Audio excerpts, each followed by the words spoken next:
On se retrouve ici sur un tutoriel Luminaire Neo. Et là, bon, j'avais un petit truc à revoir un petit peu sur Luminaire Neo. C'est ce fameux curseur de niveau qu'on avait sur Luminaire AI qui était bien pratique. Ça, je le conçois aussi avec vous. Là, on ne l'a pas sur Luminaire Neo, mais on a une petite astuce où on va pouvoir un peu jouer dessus.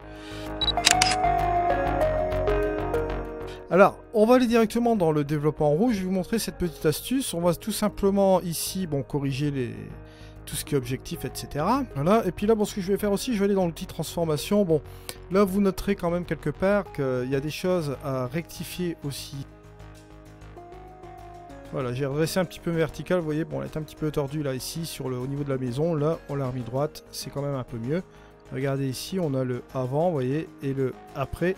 On voit ici clairement que ça était bien mis.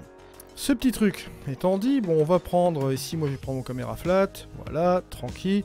Et ce que je vais faire, je vais aller tout de suite ici dans l'outil couleur. Bon, au niveau de la température, je vais un peu refroidir ou bien réchauffer. Bon, on va refroidir quand même un peu l'ambiance, juste comme ça. Je vais fermer ce truc là.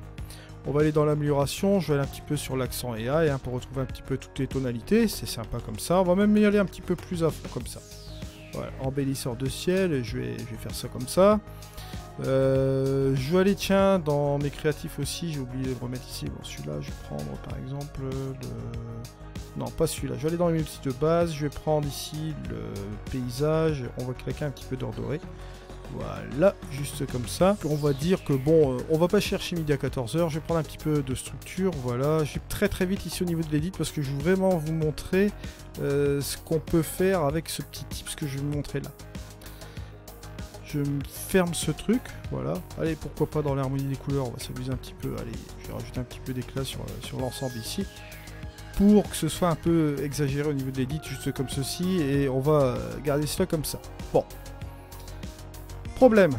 Si on veut utiliser un curseur de niveau, on peut utiliser éventuellement l'opacité ici. Mais si vous faites une opacité ici, que se passe-t-il? Forcément, vous jouez sur l'opacité de l'image en entier, hein, comme un calque. D'accord? Ça, c'est l'opacité de la couche, du calque. Alors, c'est un gros problème. Parce que, bon, on a ici les modifications. On peut les modifier, bien évidemment. Mais si on veut le faire sur un seul curseur, sur un curseur du niveau, hein, comme on avait l'habitude de le faire sur Luminaire AI, on va être un petit peu embêté. Donc, moi, ce que je propose de faire, c'est un truc bien plus simple. Vous allez voir ici tout de suite. On va prendre ici la couche, on va la dupliquer.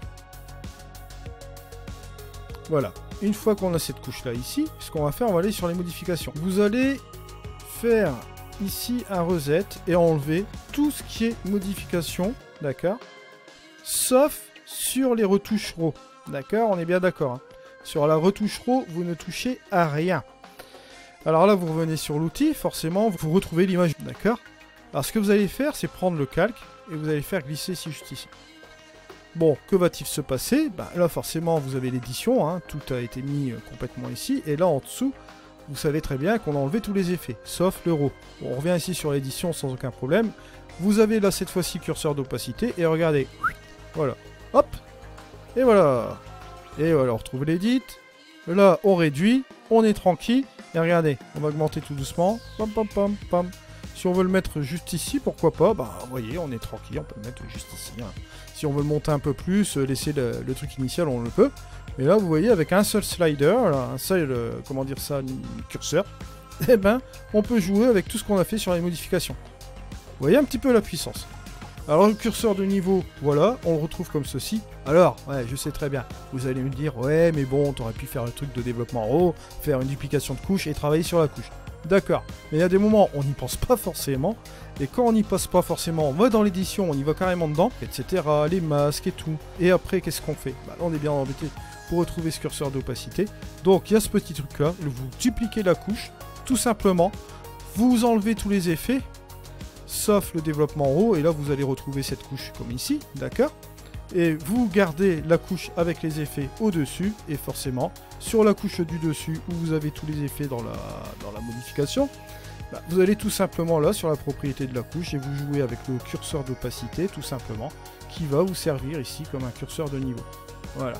Donc vous voyez, vous avez toujours une possibilité de rattraper le coup, d'avoir un curseur de niveau après votre édition.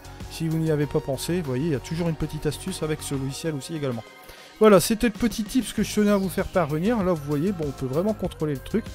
Déjà, je suis bien en train de m'amuser avec le machin. Puis en plus de cela, si vous voulez, aussi, vous pouvez vous amuser à utiliser comment dire ça, un mode de fusion aussi en même temps, hein, pour faire l'ensemble. Enfin là, on va pas jouer avec ça, on va rester simplement en normal.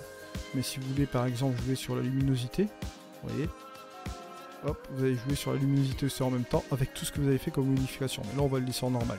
Mais bon, ça, c'est le petit truc aussi, hein. Ça, c'est le petit bonus. Vous pouvez rajouter encore un mode de fusion. Voilà, je vous remercie de m'avoir suivi. On se retrouve dans une vidéo. C'était Eddy. Allez, ciao!